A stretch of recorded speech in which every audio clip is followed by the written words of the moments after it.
भारत माता की। ये लिखा भी है। भारत माता की। भारत माता की। असम के जनप्रिय मुख्यमंत्री सर्बानंद सोनोवाल जी, केंद्रीय मंत्रिमंडल के मेरे सहयोगी रामेश्वर तेली जी, असम सरकार में मंत्री भाई हेमंता बिस्वा शर्मा जी, श्री अतुल बोरा जी, केशव महंता जी, रंजीत दत्ता जी, बोडोलैंड टेरिटोरियल रीजन के चीफ श्री प्रमोद बोरो जी, अन्य सभी सांसदगण, विधायकगण और मेरे प्यारे भाई और बहनों,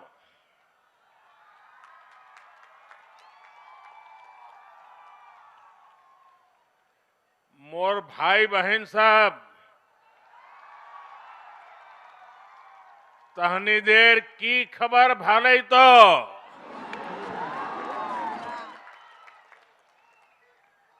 खुलुम्बाय कौनथा मोन्हा माबोरे दे। पिछले महीने मैं असम में आकर के गरीब, पीड़ित, शोषित, वंचित समाज के लोगों को जमीन के पट्टों के वितरण के कार्यक्रम का हिस्सा बनकर के मुझे एक सौभाग्य मिला था। तब मैंने कहा था कि असम के लोगों का स्नेह और आपका प्रेम इतना गहरा है कि वो मुझे बार बार असम ले आता है। अब एक बार फिर मैं आप सबको प्रणाम करने आया हूं, आप सबके दर्शन करने के लिए आया हूं। मैंने कल सोशल मीडिया पर देखा, फिर मैंने ट्वीट भी किया कि ढेकियाजुली को कितनी सुंदरता से सजाया गया है।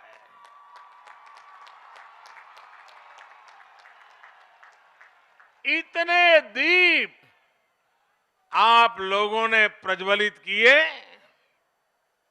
इस अपनेपन के लिए मैं असम की जनता के चरणों में प्रणाम करता हूं।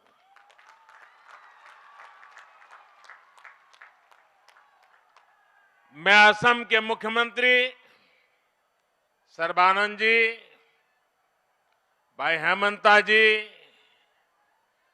रंजीत दत्ता जी, सरकार में और भाजपा संगठन में बैठे हुए हर किसी की सराहना करूंगा। वो इतनी तेज गति से असम के विकास में, असम की सेवा में लगे हैं कि मुझे लगातार यहां विकास के कार्यक्रमों में आने का अवसर मिलता रहा है। आज का दिन तो मेरे लिए एक और वजह से बहुत खास है। आज मुझे सोनितपुर ढेकियाजुली की इस पवित्र धरती को प्रणाम करने का अवसर मिला है। ये वही धरती है जहां रुद्रपद मंदिर के पास असम का सदियों पुराना इतिहास हमारे सामने आया था। ये वही धरती है जहां असम के लोगों ने आक्रमणकारियों को हराया था। अपनी एकता, अपनी शक्ति अपने शौर्य का परिचय दिया था। 1942 में इसी धरती पर असम के स्वाधीनता सेनानियों ने देश की आजादी के लिए, तिरंगे के सम्मान के लिए अपना बलिदान दिया था। हमारे इन्हीं शहीदों के पराक्रम पर भूपेन हजारिका जी कहते थे, भारत भारत ही है आज जागृत है, प्रति रक्त बिंदु ते हहत शहीदर हाहत प्रतिज्ञाओ उज्जवल है। यानी आज भारत के शेर जाग रहे हैं।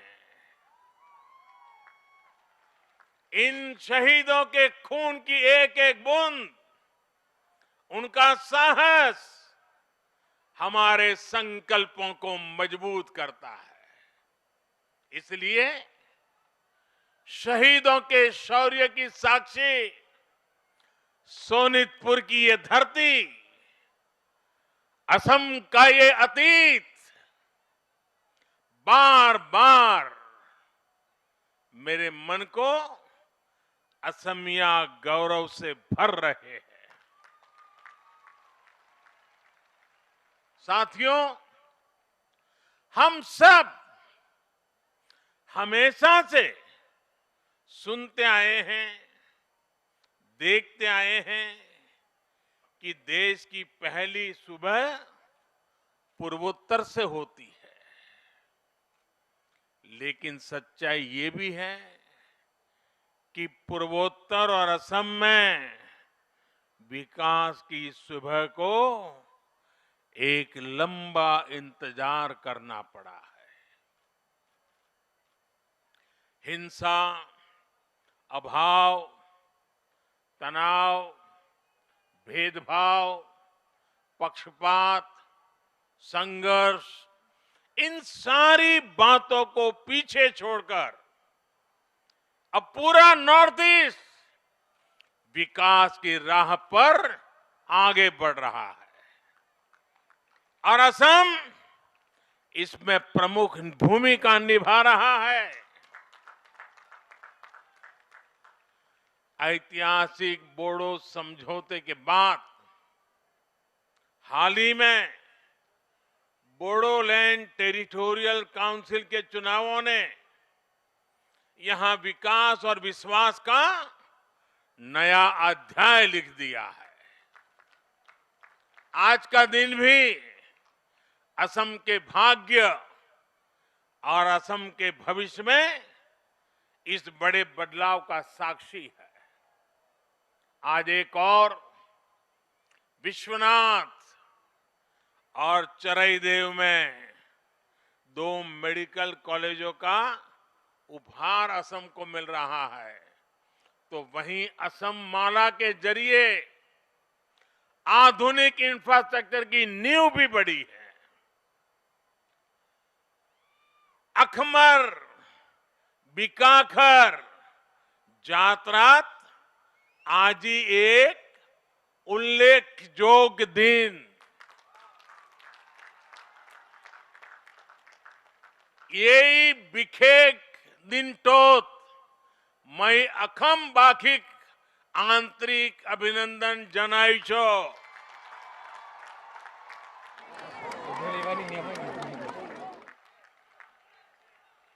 साथियों, एकजुट प्रयासों से, एकजुट संकल्पों से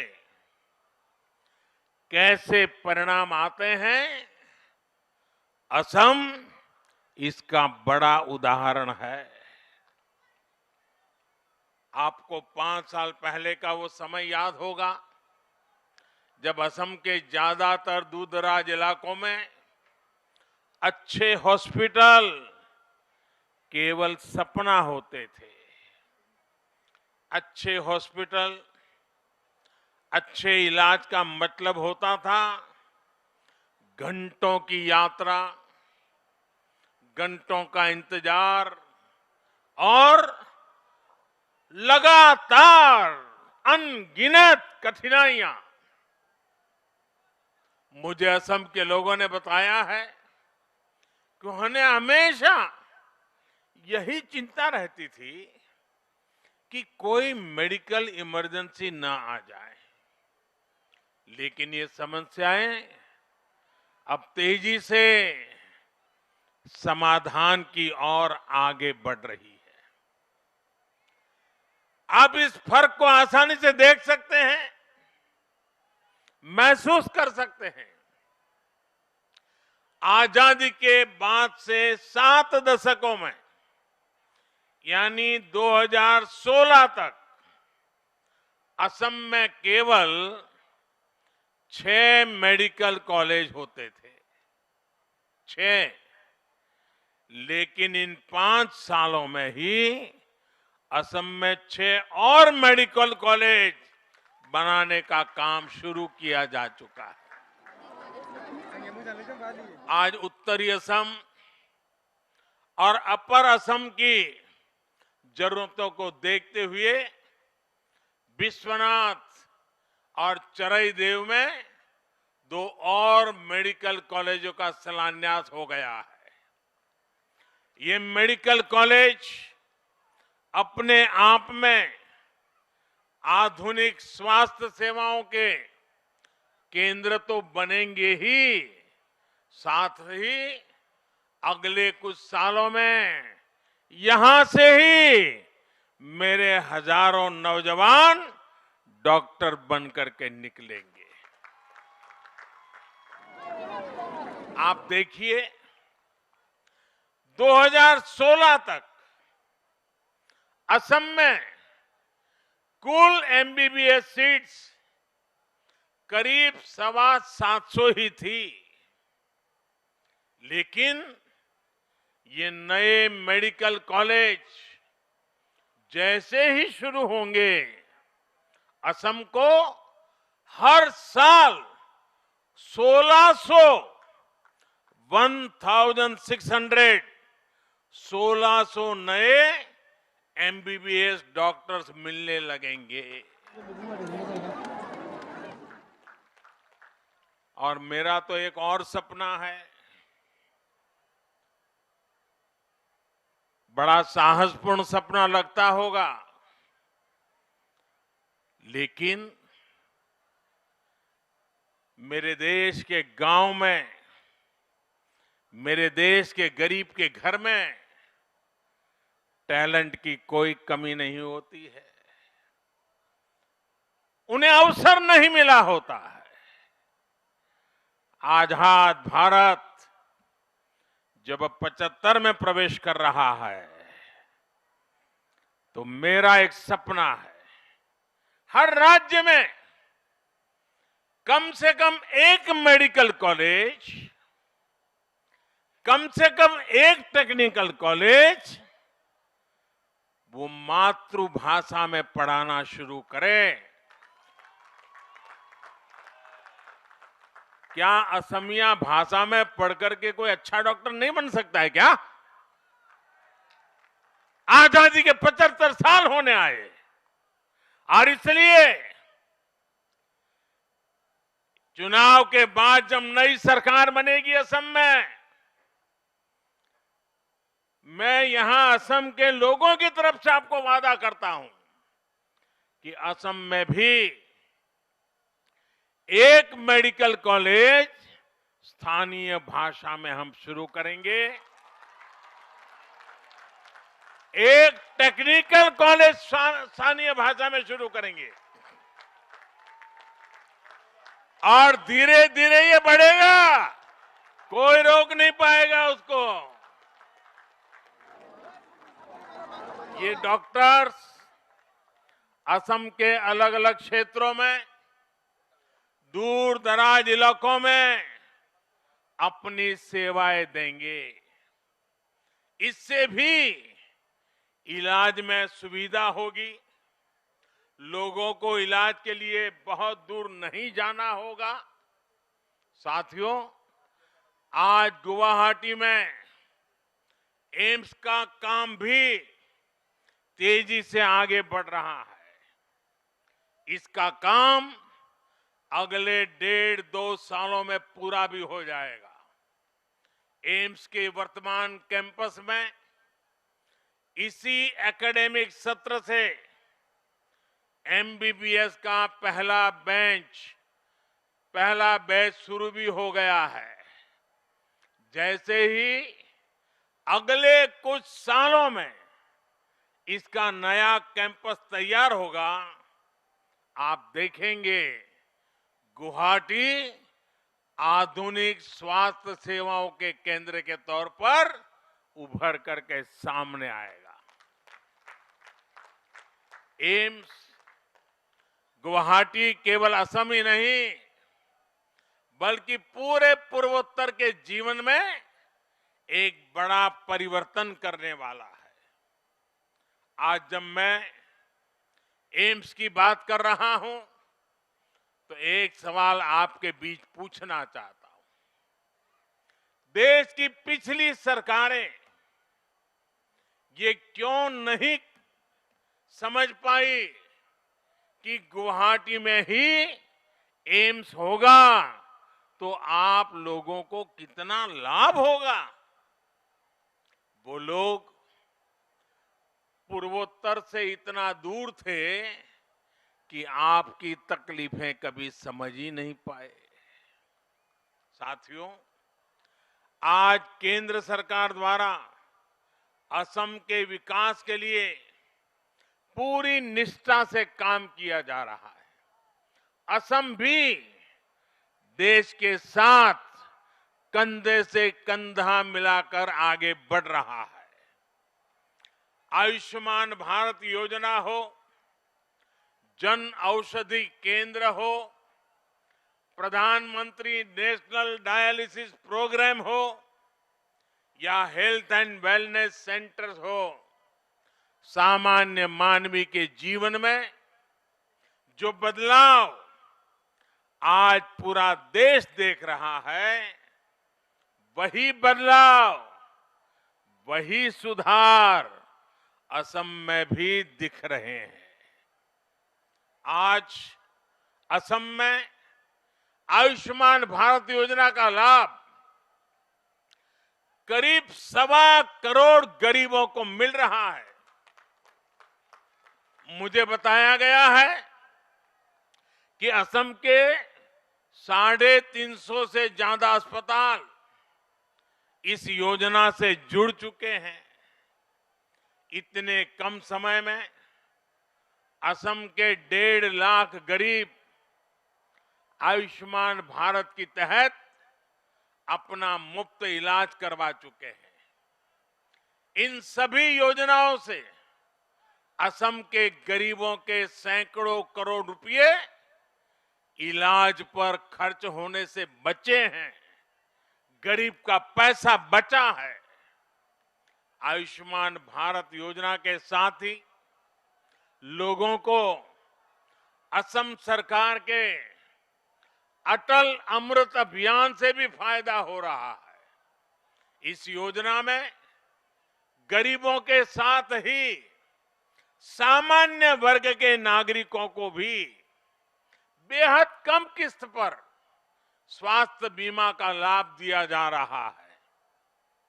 इसके साथ ही असम के कोने कोने में हेल्थ एंड वेलनेस सेंटर्स भी खोले जा रहे हैं, जो गांव गरीब के प्राथमिक स्वास्थ्य की चिंता कर रहे हैं। मुझे बताया गया है कि इन सेंटर्स पर अब तक 55 लाख से ज्यादा असम के भाई बहनों ने अपना शुरुआती इलाज कराया है। साथियों, स्वास्थ्य सेवाओं को लेकर संवेदनशीलता और आधुनिक सुविधाओं के महत्व को कोरोना काल में देश ने बखूबी महसूस किया है। देश ने कोरोना से जिस तरह से लड़ाई लड़ी है, जितने प्रभावी तरीके से भारत अपना वैक्सीन प्रोग्राम चला रहा है, उसकी तारीफ आज पूरी दुनिया कर रही है। कोरोना से सबक लेते हुए देश ने हर देशवासी के जीवन को सुरक्षित और आसान बनाने के लिए और तेजी से काम करना शुरू कर दिया है। इसकी झलक आपने इस बार के बजट में भी देखी है। बजट में इस बार स्वास्थ्य पर होने वाले खर्च में अभूतपूर्व बढ़ोतरी की गई है। सरकार ने ये भी तय किया है कि अब देश के 600 से ज्यादा जिलों में इंटीग्रेटेड लैब्स बनाई जाएगी। इसका बहुत बड़ा फायदा छोटे कस्बों और गांवों के लोगों को होगा, जिन्हें मेडिकल टेस्ट के लिए दूर जाना पड़ता है। साथियों, असम की खुशहाली यहां की प्रगति का एक बहुत बड़ा केंद्र असम के चाय बागान भी है। सोनितपुर की लाल चाय तो वैसे भी अपने अलग फ्लेवर के लिए जानी जाती है। सोनितपुर और असम की चाय का स्वाद कितना खास होता है, ये मुझसे बेहतर भला कौन जानेगा।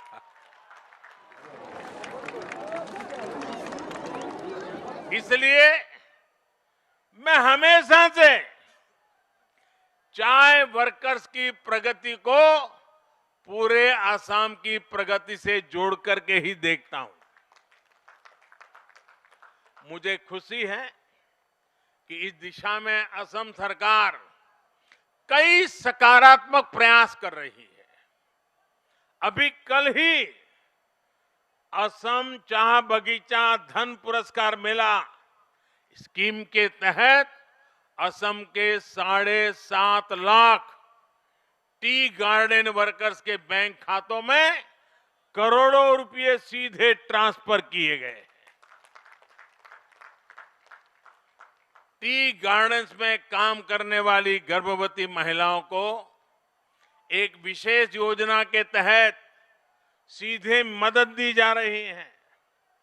टी वर्कर्स और उनके परिवार के स्वास्थ्य की देखभाल के लिए, जांच और इलाज के लिए टी गार्डन्स में ही मोबाइल मेडिकल यूनिट भी भेजी जाती है।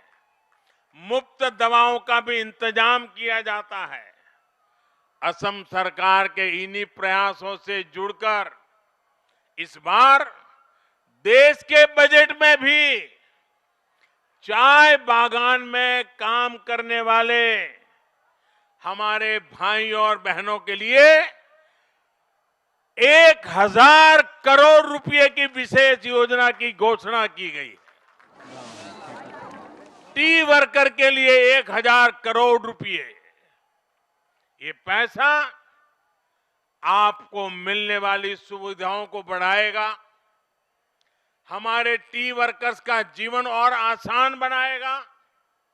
साथियों, आज जब मैं असम के टी वर्कर की बात कर रहा हूं, तो मैं इन दिनों देश के खिलाफ चल रहे षड्यंत्रों की भी बात करना चाहता हूं। आज देश को बदनाम करने के लिए साजिश रचने वाले इस स्तर तक पहुंच गए हैं कि भारत की चाय को भी नहीं छोड़ रहे। आपने खबरों में सुना होगा, ये साजिश करने वाले कह रहे हैं कि भारत की चाय की छवि को बदनाम करना है। योजनाबद्ध तरीके से भारत की चाय की छवि को दुनिया भर में बदनाम करना है। कुछ दस्तावेज सामने आए हैं जिनसे खुलासा होता है कि विदेश में बैठी कुछ ताकतें चाय के साथ भारत की जो पहचान जुड़ी है उस पर हमला करने की फिराक में है। क्या आपको ये हमला मंजूर है? आपको ये हमला मंजूर है? इस हमले के बाद चुप रहने वाले लोग मंजूर है आपको? हमले करने वालों की तारीफ करने वाले मंजूर है क्या आपको? क्या बोलते हैं? हर किसी को जवाब देना पड़ेगा जिन्होंने हिंदुस्तान की चाय को बदनाम करने का बीड़ा उठाया है। और उनके लिए यहां जो चुप बैठे हैं, ये सभी राजनीतिक दलों को हर चाय बागान जवाब मांगेगा। हिंदुस्तान की चाय पीने वाला हर इंसान जवाब मांगेगा। मैं असम की धरती से इन षड्यंत्रकारियों से कहना चाहता हूं, ये जितने मर्जी षड्यंत्र कर ले, देश इनके नापाक मंसूबों को कामयाब नहीं होने देगा। मेरा टी वर्कर इस लड़ाई को जीत के रहेगा। भारत की चाय पर किए जा रहे इन हमलों में इतनी ताकत नहीं है कि वो हमारे टी गार्डन वर्कर्स के परिश्रम का मुकाबला कर सके। देश इसी तरह विकास और प्रगति के रास्ते पर बढ़ता रहेगा। असम इसी तरह विकास की नई नई ऊंचाइयों को छूता रहेगा। असम के विकास का ये पहिया इसी तेज गति से घूमता रहेगा। साथियों, आज जब असम में हर क्षेत्र में इतना काम हो रहा है, हर वर्ग और हर क्षेत्र का विकास हो रहा है, तो ये भी जरूरी है कि असम का सामर्थ्य और बढ़े। असम के सामर्थ्य को बढ़ाने में यहां की आधुनिक सड़कों और इंफ्रास्ट्रक्चर की बड़ी भूमिका है। इसी को ध्यान में रखते हुए आज भारत माला प्रोजेक्ट की तर्ज पर असम के लिए असम माला की शुरुआत की गई है। अगले 15 सालों में असम में चौड़े हाईवेज का जाल हो, यहां के सभी गांव मुख्य सड़कों से जुड़े, यहां की सड़कें देश के बड़े शहरों तक आधुनिक हो। असम माला प्रोजेक्ट आपके सपनों को पूरा करेगा, आपका सामर्थ्य बढ़ाएगा। पिछले कुछ सालों में असम में हजारों किलोमीटर सड़कें बनाई गई हैं, नए नए पुल बनाए गए हैं। आज भूपेन हजारिका ब्रिज और सराय घाट ब्रिज असम की आधुनिक पहचान का हिस्सा बन रहे हैं। आने वाले दिनों में ये काम और भी तेज होने वाला है। विकास और प्रगति की गति को बढ़ाने के लिए इस बार बजट में इंफ्रास्ट्रक्चर पर अभूतपूर्व जोर दिया गया है। एक तरफ आधुनिक इंफ्रास्ट्रक्चर पर काम, तो दूसरी तरफ असम माला जैसे प्रोजेक्ट से कनेक्टिविटी बढ़ाने के काम। आप कल्पना करिए आने वाले दिनों में असम में कितना काम होने वाला है और इस काम में कितने युवाओं को रोजगार मिलने वाला है। जब हाईवे बेहतर होंगे, कनेक्टिविटी बेहतर होगी, तो व्यापार और उद्योग भी बढ़ेंगे, पर्यटन भी बढ़ेगा। इससे भी हमारे युवाओं के लिए रोजगार के नए अवसर तैयार होंगे, असम के विकास को नई गति मिलेगी। साथियों, असम के प्रसिद्ध कवि रूप कंवर ज्योति प्रसाद अग्रवाल की पंक्तियां हैं, मेरी नया भारत की नया छवि जागा रे। आज इन्हीं पंक्तियों को साकार करके हमें नए भारत को जगाना है। ये नया भारत आत्मनिर्भर भारत होगा। ये नया भारत असम को विकास की नई ऊंचाइयों पर पहुंचाएगा। इन्हीं शुभकामनाओं के साथ आप सबको बहुत बहुत धन्यवाद, बहुत बहुत शुभकामनाएं। मेरे साथ दोनों मुट्ठी बंद करके पूरी ताकत से बोलिए, भारत माता की।